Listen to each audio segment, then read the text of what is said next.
I was trying to ask, his question simplified was that in namaz, when I'm reading namaz, ha and other tajweed letters, the correct pronunciation when I'm reading in namaz and I'm reading silently, I am struggling to read the letter ha because you're reading silently.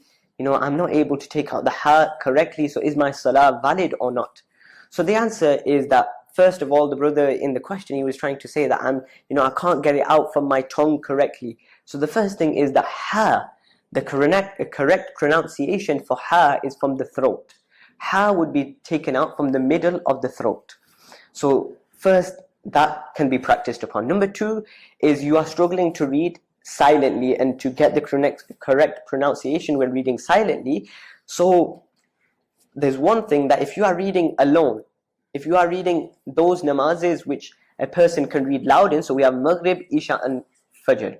Those namazes, when a munfarid, a person reading by themselves, he has an option of reading those namazes quietly, or he has the option of reading it slightly loudly as well. So he is allowed. So because you are struggling to read, a bit silently in those namazes, Maghrib, Isha and Fajr, you can read slightly loudly. You might make life a little bit more easier. And number three, for the brother, alhamdulillah, you're asking this question.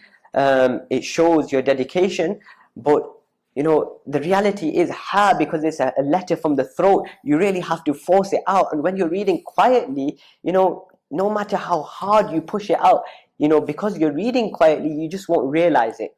So alhamdulillah, as long as you are trying, the ruling is that if a person tries to read his namaz with tajweed, his namaz will be valid. So you are trying, so alhamdulillah, as long as you try, keep this up, your salah will be valid inshallah. And alhamdulillah, that wraps up today's session. I apologize for taking slightly longer than expected.